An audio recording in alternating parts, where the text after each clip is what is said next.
still, but my mind won't rest. The quiet hum, a weight on my chest. I let the music carry me through, a fleeting comfort, a shadowed truth.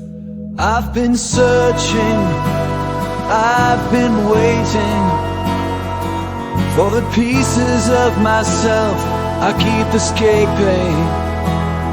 Through the silence, through the ache, I'm still holding on, though I break. Every word I write feels like a plea, a question for the person I long to be. The tears they come, but don't ask why. They fall and cleanse, then leave me dry. I've been searching, I've been waiting for the pieces of myself I keep escaping. Through the silence, through the ache, I'm still holding on, though I break. But the weight feels lighter, the air feels new, a tiny spark where the darkness grew. I'm still searching, still waiting, but there's hope in the breaking. For the past several months, this had been my ritual. As soon as the blackout curtains were drawn and the hum of the city outside softened into a muffled quiet, I slipped on my coat, opened the wireless, and let the music fill the spaces I couldn't seem to fill on my own. Tonight was no different, or so I told myself. The faint glow of the radio dial painted the dim sitting room in a soft golden hue. I eased back into the worn armchair, the velvet fraying at the edges, and let the familiar melodies wash over me. The bittersweet tones stirred emotions I couldn't quite name. As the first song played, the tears came.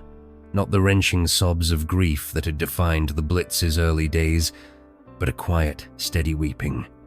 It felt more like a release than a breakdown. I didn't fight it. I'd learned not to. It was loneliness, of course. What else could it be? Or perhaps isolation was the better word. Not just the absence of people, but the feeling of being untethered, even in a city bursting with activity, resilience, and war. My son's words returned to me, unbidden.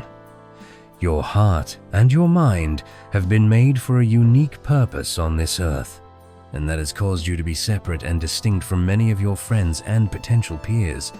He had spoken those words in a letter, scrawled with his sharp, purposeful handwriting just before he left for the front. I'd been clinging to them ever since, turning them over in my mind like a stone worn smooth by years of handling. They gave me hope, even on nights like this, especially on nights like this. I sat up, wiping my face with the sleeve of my jumper, and glanced at the notebook on the small table beside me. The letter was halfway done. It had been for days. I'd started writing it last week, during the air raid when the wail of the sirens had felt almost unbearable.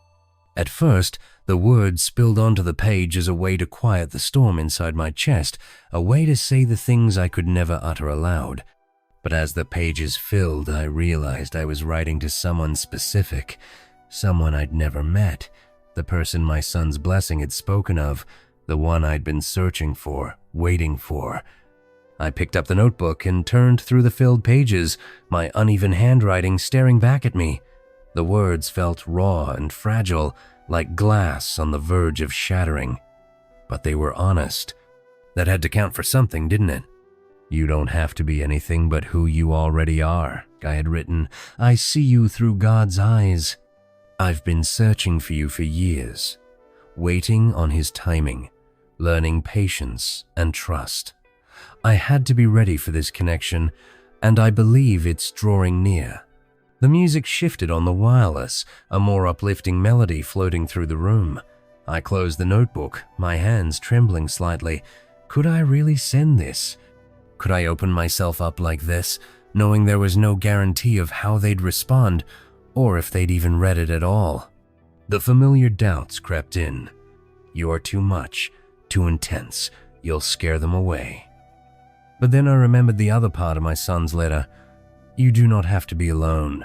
You can connect with people who are different from you, who can take away your loneliness. I wanted to believe that. I needed to believe that. Taking a deep breath, I set the notebook aside and reached for my fountain pen. If I didn't finish the letter now, I never would. The words poured out of me faster this time. I didn't stop to edit or second-guess myself. I just wrote, trusting that the ink flowing onto the paper would find its mark. When I was done, I leaned back, exhausted but lighter, as though I'd shed a weight I hadn't realized I was carrying. But the hardest part was still ahead. The envelope sat waiting on the desk, crisp and blank, ready to be addressed. My hand hesitated over it, the pen hovering like a soldier, awaiting orders. Could I really do this?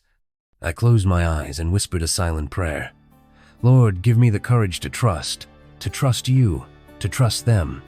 And then I wrote the name. The moments after were still, save for the faint crackle of the wireless and the ticking of the mantel clock. But the silence no longer felt heavy. It felt expectant, like the pause before a symphony begins. I didn't know what the response would be, or if there would be one at all. But for the first time in a long time, as I slipped the letter into my pocket and prepared to post it, I felt something other than isolation. I felt hope.